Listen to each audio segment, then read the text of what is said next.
আসসালামু আলাইকুম। ডিগ্রি দ্বিতীয় বর্ষ 2022 সেশনের যাদের ইসলামের ইতিহাস ও সংস্কৃতি পরীক্ষা আছে তোমাদের আজকে বোর্ডের সাজেশন দিতে যাচ্ছি।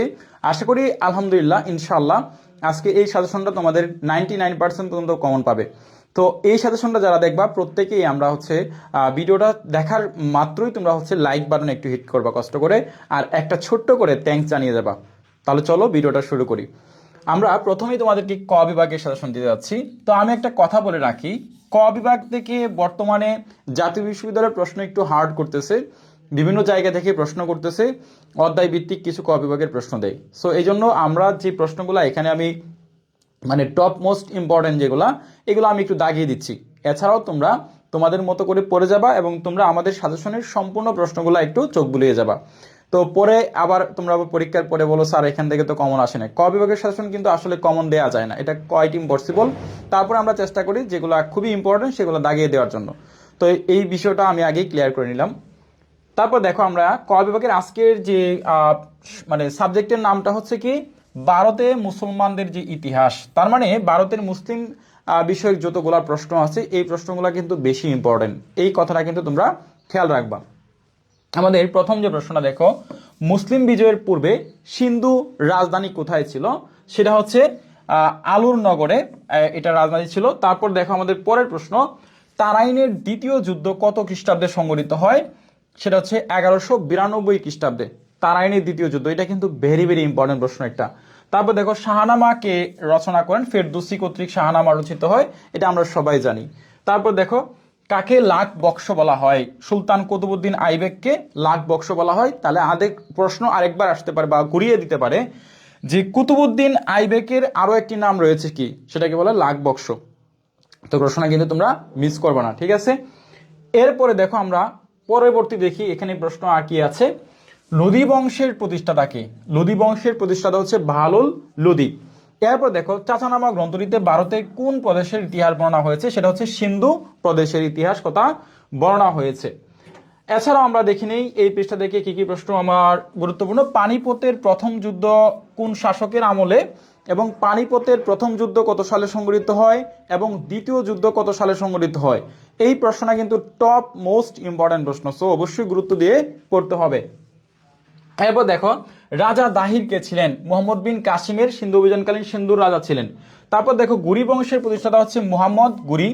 তারপর দেখো লাখ বক্স কার উপাধি? সুলতান কুতুবউদ্দিন আইবেক, এটা আমরা একটু আগে দাগিয়েছি। তুগলক বংশের সর্বশেষ শাসকের নাম কি? সুলতান নাসিরউদ্দিন মাহমুদ তুগলক। দিল্লি সালাতানের সর্বশেষ সুলতান কে ছিলেন?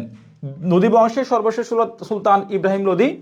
পানিপথের প্রথম যুদ্ধ কত সালে সংঘটিত হয়? 1526 সালে। হুমায়ুন শব্দের অর্থ কি? হুমায়ুন শব্দের অর্থ হচ্ছে ভাগ্যবান, ভেরি ভেরি ইম্পর্টেন্ট একটা প্রশ্ন। সম্রাট জাহাঙ্গীরের পূর্ণ নাম কি? নুরুদ্দিন মোহাম্মদ জাহাঙ্গীর। এই প্রশ্নটা কিন্তু ইম্পর্টেন্ট। আগ্রার তাজমহলকে নির্মাণ করেছে সম্রাট শাহজাহান, এটা আমরা সবাই জানি। তারপর দেখো কলজি বংশের শ্রেষ্ঠ সুলতান কে? সুলতান আলাউদ্দিন কলজি। এরপর দেখো গুজরাটের শেষ স্বাধীন সুলতান কে ছিলেন? তৃতীয় মুজাফফর শাহ। তো আমরা আশা করি এই প্রশ্নগুলো তোমাদের কাছে খুবই ইম্পর্টেন্ট, বা আমার কাছে মনে হচ্ছে আমি দিয়েছি, তোমরা অবশ্যই পড়ার চেষ্টা করবা। এবার আমরা চলে যাচ্ছি খ বিভাগের প্রশ্ন। খ বিভাগে কিন্তু এখন প্রশ্ন কঠিন করতেছে, সো তোমরা অবশ্যই এগুলা গুরুত্ব সহকারে পড়তে হবে।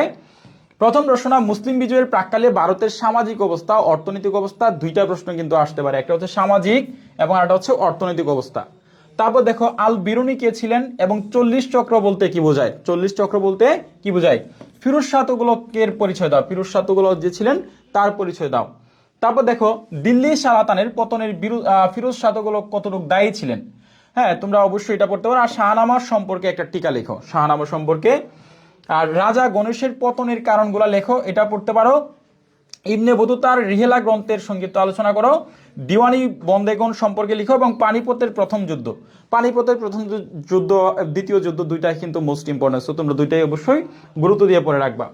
এরপরে চলো আমরা গ বিভাগ থেকে তোমাদের জন্য যে প্রশ্নগুলো রেখেছি, গ বিভাগ থেকে ভারতবর্ষে মুসলিম শাসনের ইতিহাস আলোচনা করো। তারপর প্রশ্ন, দিল্লি সালাতানের প্রকৃত প্রতিষ্ঠাতা হিসেবে ইলতুৎমিশের কৃতিত্ব আলোচনা করো। আলাউদ্দিন খলজির দক্ষিণানীতির যে অভিযান বা দক্ষিণানীতি যা ছিল, দক্ষিণানীতি দাক্ষিণ্যতার যে নীতি ছিল, এই নীতিটা তোমরা ভালো করে একটু আলোচনা করবা বা এটা মুখস্থ করে রাখবা। মোহাম্মদ বিন তুগলকের উচ্চবিলাসী পরিকল্পনাগুলো লিখো। তারপর দেখো লোদি বংশের পতনের কারণ, মোহাম্মদ গুরির অভিযান প্রাককালে উত্তর ভারতের রাজনৈতিক সামাজিক অর্থনৈতিক অবস্থা, এটা ভেরি ভেরি ইম্পর্টেন্ট। তৈমুর লংয়ের ভারতের আক্রমণের সংক্ষিপ্ত বিবরণ দাও। তৈমুর লং খুব ইম্পর্টেন্ট প্রশ্ন। মুঘল সাম্রাজ্যের প্রতিষ্ঠাতা হিসাবে বাবরের কৃতিত্ব আলোচনা করো, ভেরি ভেরি ইম্পর্টেন্ট প্রশ্ন, ঠিক আছে। এরপর দেখো শাহজাহানের রাজত্বকাল মুঘল আমলের স্বর্ণযুগ বলা হয় কেন, ভেরি ভেরি ইম্পর্টেন্ট প্রশ্ন। সো আমি এখান থেকে যে প্রশ্নগুলো আমার কাছে গুরুত্বপূর্ণ মনে হয়েছে আমি সেই প্রশ্নগুলো দিয়েছি। তো আজকে এই ভিডিওটা যারা আমাদের ইমরান সাজেশন ফেসবুক পেজ এবং ইউটিউব চ্যানেল থেকে দেখবা তারা অবশ্যই আমাদের চ্যানেলটা এবং অবশ্যই আমাদের পেজটা অবশ্যই ফলো দিয়ে রাখবা, এবং পরবর্তীতে কার কোন সাবজেক্টের এরকম বুলেট সাজেশন দরকার তোমরা অবশ্যই আমাদেরকে কমেন্ট করে জানাবা। তো দেখা হচ্ছে ইনশাল্লাহ পরবর্তী কোনো ভিডিওতে বা পরবর্তী কোনো ক্লাসে। আসসালামু আলাইকুম।